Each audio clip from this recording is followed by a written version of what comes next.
మాతనమా నమస్తేనండి. అందరూ బాగుండాలని లలితా పరమేశ్వరి అమ్మవారి ఆశీస్సులు మనందరిపైన ఉండాలని మనస్ఫూర్తిగా కోరుకుంటున్నాను. ఈరోజు శనివారం అంటే శ్రీ వెంకటేశ్వర స్వామి వారికి ఎంతో ప్రీతికరమైన రోజు. కాబట్టి ఈ రోజున శ్రీ వెంకటేశ్వర స్వామి వారి లీలలను మహిమలను తెలిపే అనుభవాల్లో జరిగినటువంటి కథలను గురించి తెలుసుకుందాము. అనాదిగా ఎందరెందరో తిరుమల శ్రీ వెంకటేశ్వరుని పరమ భక్తులు. ఆ భక్తులందరికీ కూడా శ్రీ వెంకటేశ్వరుని మహిమలు లీలలు కూడా నిత్యము తమ అనుభవంలో ఉన్నవే. శ్రీ వెంకటేశ్వరుని లీలలను తెలిపే అలాంటి అద్భుత గాథల్లో ఇది కూడా ఒకటి. 17వ శతాబ్దం చివరి రోజులవి. కర్నూలు మండలంలో భానుముక్కల అనే గ్రామం ఉంది. అది శ్రీ భ్రమరాంబిక మల్లికార్జునుల దివ్యక్షేత్రమైనటువంటి శ్రీశైలంనకు దగ్గరలో ఉంది. ఆలగడ్డ ఎల్లమరాజు ఆ గ్రామకరణము. అయితే ఆ గ్రామం ఒకటే కాదు, ఆ చుట్టుపక్కల రామాపురము, పాములపాడు మొదలైన ఊళ్ళన్నీ కూడా ఆయన అధికారంలోనే ఉండేవి. అయితే ఎల్లమరాజు ఎంత సంపన్నుడో అంత త్యాగబుద్ధి, నిరతాన్నదాత. ఎవరు ఏ వేళ ఏది అడిగినను కూడా ఇవ్వగల సమర్థుడు. అతడు ఎంతటి దాతో అంతటి పరమభక్తుడు కూడాను. ఇక అతని ధర్మపత్ని లక్ష్మమ్మ సాక్షాత్తు లక్ష్మీదేవి. భర్త తలలో నాలుకగా ఉంటూ అతిథులు ఎవరు ఏ వేళ వచ్చినను కూడా వండి వడ్డించగల అపర అన్నపూర్ణాదేవి. అలా వారి ఇల్లు ఎప్పుడూ కూడా అతిథి అభాగ్యులతో సందడిగా ఉండేది. వారి ఇలవెలుపు తిరుమల శ్రీ వెంకటేశ్వరుడు. వారు ఉభయులు కూడా నిత్యము శ్రీ వెంకటేశ్వర స్వామి వారిని భక్తి యుక్తులతో కొలిచేవారు.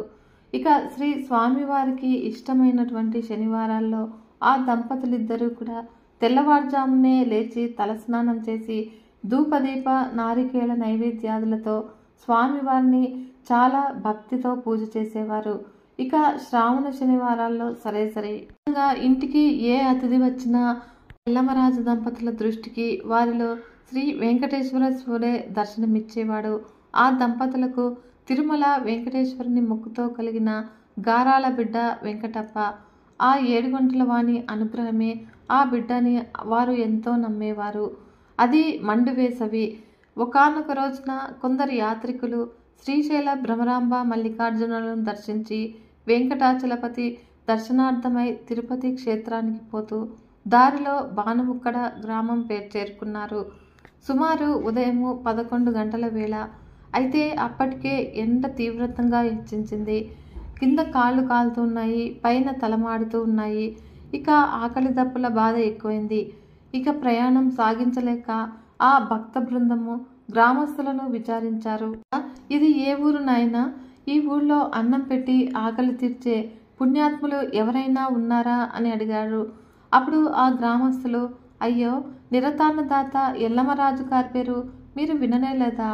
ఆ మహానుభావుడిది ఈ ఊరే. మీకు షడ్రసోపేతమైనటువంటి ఆతిథ్యం లభించగలదు అని నేరుగా ఎల్లమరాజు గారింటికి దారి చూపించారు ఆ ఊరి కాపులు. అతిథుల కోసం ఎదురు చూస్తున్నటువంటి ఆ దంపతులకు మహదానందం కలిగింది. తమ భాగ్యం పండింది అని వారిని ఆహ్వానించారు. కాళ్లకు నీళ్ళిచ్చి అందరికీ కూడా చల్లని మజ్జిగనిచ్చి సేద తీర్చుకోమని ప్రార్థించారు.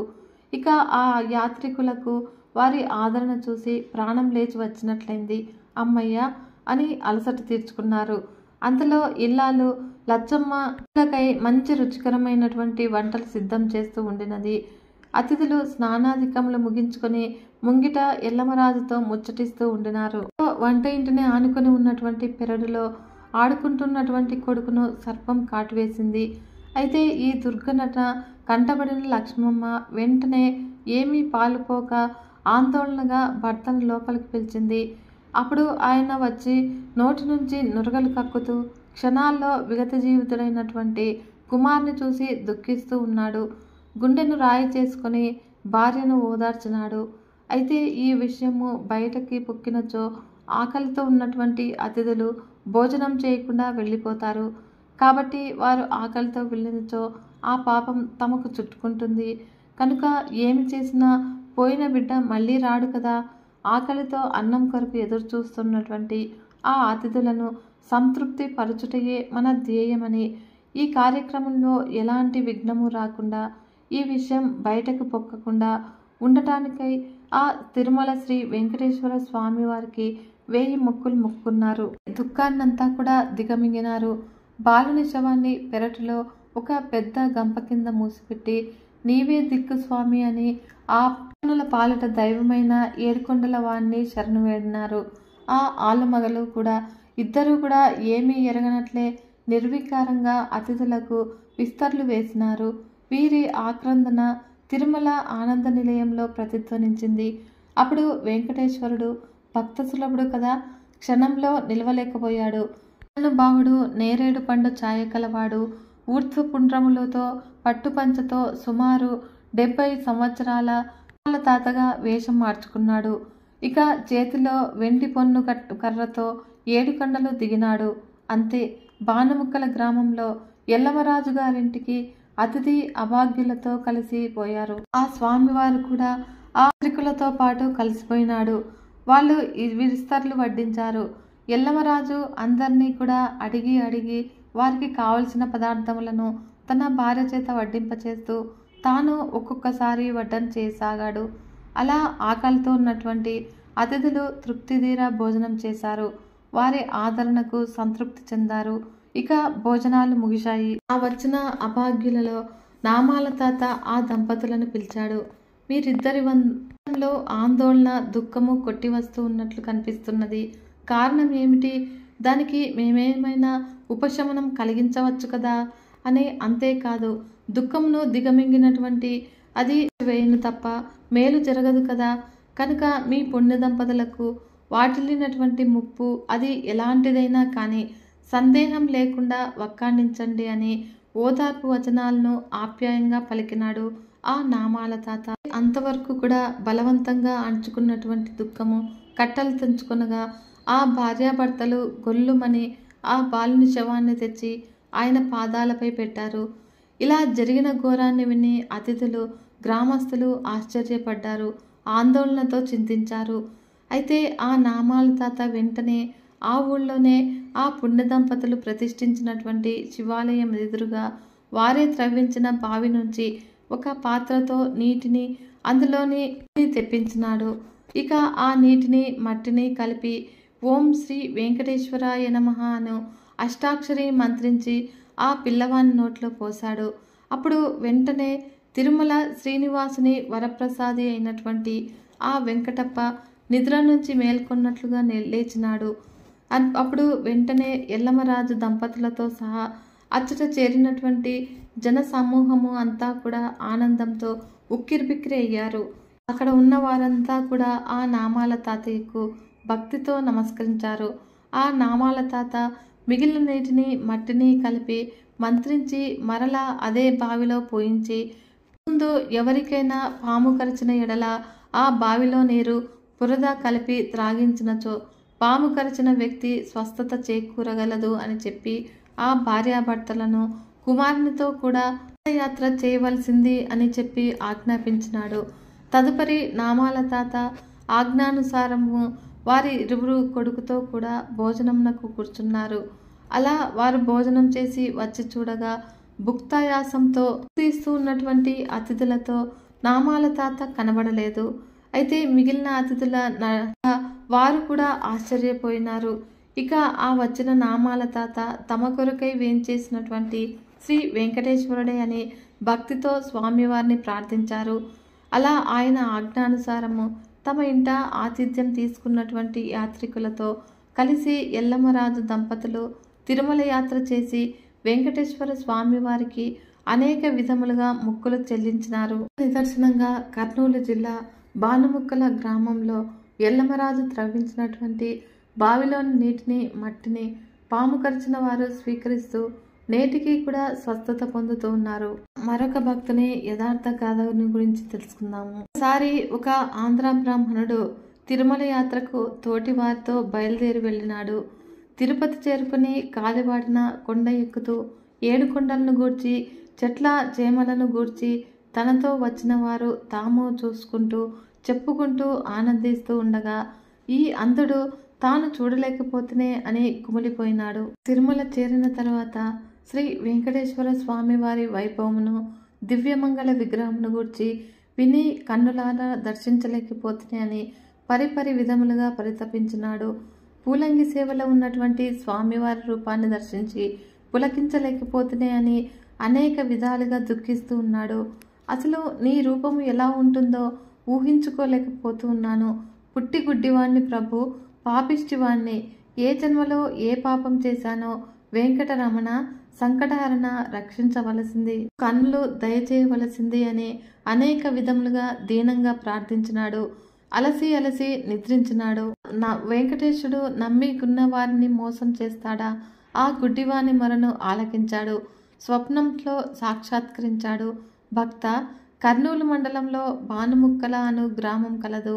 ఆ గ్రామాధికారి ఆళ్లగడ్డ ఎల్లమరాజు. ఆయన మహాదాత.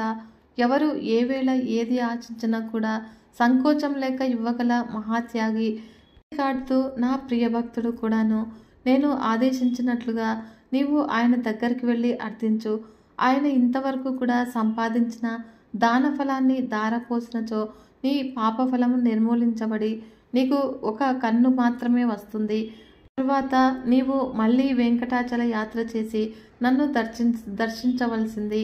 అప్పుడు నీ రెండవ కన్ను నేను అనుగ్రహించగలను, నీ అభీష్టము నెరవేరగలదని ఆదేశిస్తాడు. పుట్టి గుడ్డివాడైనటువంటి ఆ బ్రాహ్మణుడు మేల్కొని ఆశ్చర్యంతో స్వప్న వృత్తాంతమంతా కూడా తన వారితో విన్నవించినాడు. అప్పుడు వారు కూడా చాలా ఆనందపడినాడు. తర్వాత అతి కోర్చి వారు అంతవిప్రునితో కూడా బానుముక్కల గ్రామాన్ని చేరుకున్నారు. అయితే అతిథులకై ఎదురు చూస్తూ ఉన్నటువంటి ఎల్లమరాజు వీరిని భక్తిపూర్వకంగా ఆహ్వానించినాడు. తనకు స్వప్నంలో శ్రీ వెంకటేశ్వర స్వామివారు కనిపించి ఆదేశించినటువంటి విషయాన్ని ఎల్లమరాజుతో విన్నవించి అంతవరకు ఆయన సంపాదించినటువంటి దానఫలమును తనకు దానంగా ఇమ్మని అంధుడు యాచించినాడు. ఆ అంధునికి చూపు వచ్చినతో తన జన్మ ధన్యమవుతుంది అని తలచినాడు ఎల్లమ్మరాజు. తాను చేసినటువంటి ఈ దానంతో ఆ అంధుని నెరవేరుగాక అని కోటి విధములుగా శ్రీ వెంకటేశ్వర స్వామి వారిని ప్రార్థించినాడు. తన దానఫలమును అతనికి దారపోసినాడు. అయితే ఆశ్చర్యము, అత్యద్భుతము, ఆ విప్రునికి ఒక కన్ను వచ్చినది. వెంటనే చూపు సఫలమైనది. ప్రథమ దర్శనంతోనే మహాదాత ఎల్లమరాజును ఆ ఎల్లమరాజులో ఛాయగా శ్రీ వెంకటేశ్వరుని దర్శించినాడు. ఆ విప్రుడు తనకు చూపు ప్రసాదించినటువంటి దాత ఎల్లమరాజును 1000 విధములుగా స్తుతించి దండ ప్రణామములు ఆచరించినాడు. తర్వాత ఆయన అనుజ్ఞ తీసుకొని వెంకటాచలము చేరి దేవదేవుడైనటువంటి శ్రీ వెంకటేశ్వర స్వామివారిని దర్శించినాడు. అలా స్వామివారి అనుగ్రహంతో రెండవ కన్ను కూడా పొంది ఆ విప్రుడు కన్నులారా స్వామివారిని దర్శించి సేవించి సఫలీకృతుడై అక్కడి నుంచి వెళ్ళిపోయినాడు. స్వామివారు పిలిచిన పలికే స్వామి, కలవు వెంకటనాయక, ధర్మదేవత ఒంటిపాదంతో సంచరిస్తూ ఉన్నటువంటి ఈ కలియుగంలో తనను నమ్మిన వారికి నేనున్నాను అంటూ అభయమిస్తూ తన భక్తులను సమయములలో కాపాడు ప్రియతమ దేవుడు శ్రీ వెంకటరమణుడు. శ్రీ వెంకటేశ్వర స్వామి వారిని నమ్మిన వారికి ఆపదలు సంభవించవు. సంభవించినా కూడా అగ్నిని తగిలి పత్తి మాడినట్లాగా ఆపదలు కూడా నిర్మూలించబడతాయి. యుగంలో భక్తుల పాట కరుణా సముద్రుడైనటువంటి శ్రీ వెంకటేశ్వరుని మహిమలు అనంతములని నిరూపించే సంఘటనలు కోకొల్లలు. అటువంటిదే ఇది కూడాను. ఒక భక్తుడు ఇలా చెబుతూ ఉన్నాడు. 1972వ సంవత్సరము జూన్ నెల మా అక్కయ్య వివాహం జరిపించాలి అని మా నాన్నగారు ఎంతో ప్రయత్నించి సంబంధం కుదుర్చుకుని ముహూర్తం పెట్టించారు. జూన్ 26వ తేదీన ఉదయం 10 గంటలకు ముహూర్తము. అయితే అదృష్టవశాత్తు మాకు అన్ని విధాలుగా కూడా అనుకూలమైన సంబంధమే కుదిరిందని అందరూ కూడా ఎంతో సంతోషించినారు. అయితే మా ఆర్థిక పరిస్థితి అనుకూలంగా లేకున్నా అంది వచ్చిన అవకాశం జారిపోతుందన్న భయంతో మా నాన్నగారు మాకున్నటువంటి భూమిలో కొంత భాగం అమ్మివేసి అక్కయ్య వివాహానికి సిద్ధమయ్యారు. అలా పెళ్లి పనులు జోరుగా సాగుతున్నాయి. మా ఇంట్లో జరుగుతున్నటువంటి మొట్టమొదటి శుభకార్యం కాబట్టి అంతో ఇంతో మా స్థాయికి తగ్గట్లుగా ముచ్చటగానే అక్కయ్య పెళ్లి జరిపించాలి అని నాన్నగారు ఏర్పాట్లు బాగానే చేయిస్తున్నారు. వివాహం ఇంకా 4 రోజులుందనగా ఆ సాయంత్రము మంచి రోజని వేస్తూ ఉన్నారు. వాకిట్లో పందిరి దాదాపుగా అయిపోయి వచ్చేసరికి వర్షం మొదలయ్యి క్రమంగా పెరిగిపోయి కుంభవృష్టిగా మారింది. ఇక ఆ వర్షము చివరికి ఎక్కువగా పడసాగింది. అయితే ఆ పెళ్లి రేపనగా కూడా వదలలేదు. ఆ వర్షంలోనే ఎలాగోలాగా పనులు జరిగిపోతూ ఉన్నాయి. దూర ప్రదేశాల నుంచి రావాల్సినటువంటి బంధువులంతా కూడా దిగుతూ ఉన్నారు వరుసగా. 4-5 రోజులు ఎడతెరిపి లేకుండా వర్షము మూలంగా మా ఇంటి చుట్టూ నీళ్లు నిలబడి జలాశయం మధ్యన కుటీరంలాగా కనిపిస్తుంది మా ఇల్లు. మర్నాడు తెల్లవారితే వివాహం అనగా ఆ సాయంత్రం కూడా వర్షం తగ్గలేదు. ఆ ముసురులో ఆ జలాశయం మధ్యన ఎలా వివాహం జరపాలో తోచక అవుతున్నారు మా నాన్నగారు. అలా వచ్చిన బంధువులంతా కూడా మా అవస్థ చూచి బాధపడుతూ ఉన్నారు. గ్రామస్తులు కూడా పాపం ఎలాగోలాగా తంటాలు పడి పిల్ల పెళ్లి పెట్టుకున్నాడాయన, ఎలా గట్టెక్కుతాడో ఏమో అని జాలి పడుతూ ఉన్నారు అందరూ కూడాను. మా నాన్నగారికి ఎటు దిక్కు తోచడం లేదు. మా సమీపంలో తెనాలి పట్టణంలో గల ధర్మసత్రాలు, కళ్యాణ మండపాలు అన్నీ కూడా తిరిగేశారు. కానీ ఎక్కడా కూడా ఖాళీ లేవు. అదే ఆ ఏటికి ఆఖరి లగ్నం కావటం వల్ల అన్ని చోట్ల ముందే పోయినాయి. ఇక నిరాశతో సాయంత్రము 7 గంటలకు తిరిగి ఇల్లు చేరారు మా నాన్నగారు. ఇక రావాల్సిన బంధువులంతా కూడా చాలా వరకు వచ్చేశారు. వంట వాళ్ళు వగైరా కూడా హాజరయ్యారు. అయితే వరుణదేవుడు మాత్రము మమ్మల్ని వదిలిపెట్టనని వెళ్ళనని తిష్టవేశాడు. ఎంతో ముచ్చటగా అక్కయ్య పెళ్లి జరిపించాలి అని ఆశించిన అమ్మ, అత్తయ్య వాళ్ళంతా కూడా పడిపోయారు.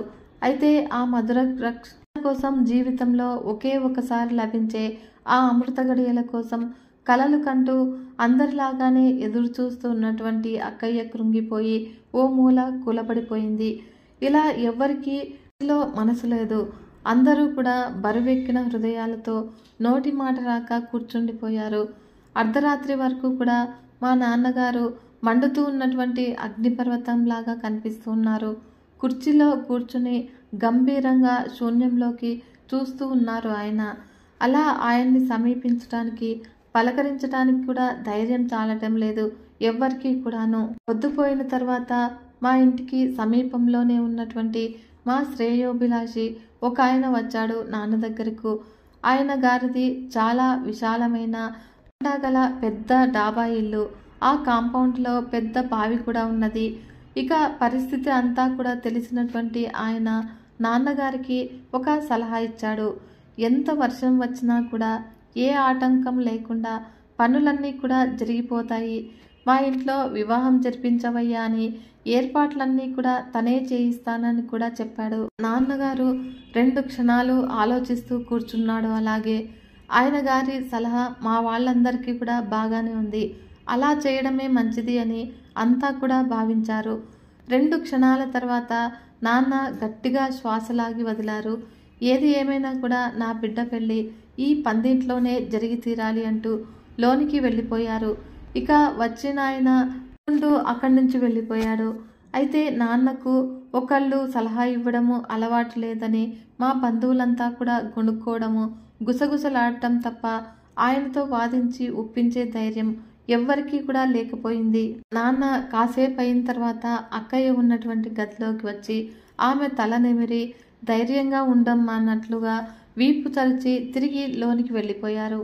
ఆ తర్వాత తెల్లవారే వరకు కూడా ఆయన అర్ధనిమీలిత నేత్రాలతో శ్రీ వెంకటేశ్వర స్వామి వారిపై తదేకంగా దృష్టి నిలిపి పీటల మీద కూర్చుండిపోయారు. అయితే ఇంట్లో అందరూ కూడా క్రమక్రమంగా నిద్రలోకి జారుకున్నారు. బళ్ళున తెల్లవారింది. వర్షము తగ్గుముఖం పట్టింది. అయితే సన్నగా తుంపర్లు మాత్రం పడుతూ ఉన్నాయి. ఇంకా సరిగ్గా నాన్నగారు రాత్రి కూర్చున్న చోటు నుండి లేచారు. ఎదురుగా కిటికీ నుంచి మబ్బు తునకలను ఛేదించుకుంటూ వస్తూ ఉన్నటువంటి సూర్యభగవానుడు కనిపిస్తూ ఉన్నారు. ఇక నాన్నగారి కళ్ళలో వెలుగు కనిపించింది. ఆయనకు సమీపంలో నిలబడి పరిశీలిస్తూ ఉన్నటువంటి నాకు నాన్నగారు తన ఎదురుగా పూజా మండపం మీద ఉన్నటువంటి తన ఇష్టదైవమైనటువంటి శ్రీ వెంకటేశ్వరుని ముందు సాష్టాంగపడి లేచారు. బయటకు వచ్చి రంగంలోనికి దిగారు. ఆ తర్వాత అంతా సినిమా రీల్లాగా చకచకా జరిగిపోయింది. సరిగ్గా 7:30కు పెళ్లివారు బస్సులో తరలి వచ్చారు. గ్రామంలోని అభిమానులు, ఆత్మీయులు అంతా కూడా పిలవకుండానే పోగయ్యి తన పని చెప్పకుండానే చేసుకుపోసాగారు. పందిరి అలంకరణ, వియ్యాల వారి మర్యాదలు, వంటల వార్పులు, బాజా భజంత్రీలు అన్నీ కూడా క్షణాల మీద చకచకా జరిగిపోతుంటే ఏనాడు మా ఇంటికి రాని గ్రామస్తులంతా, యువకులు, పెద్ద మనుషులు నిలబడి తమ స్వంత కార్యంలాగా జరుపుకపోతూ ఉంటే ఆ గ్రామంలో ఈయనకు పలుకుబడి అండదండలు ఉన్నాయా అని వియ్యాల వారితో పాటు మేము సైతము కూడా ఆశ్చర్యపోయాము. అనుకున్న ప్రకారము అన్ని ముచ్చట్లతో సెకండ్ తేడా లేకుండా సూత్రధారణ జరిపించారు నాన్నగారు.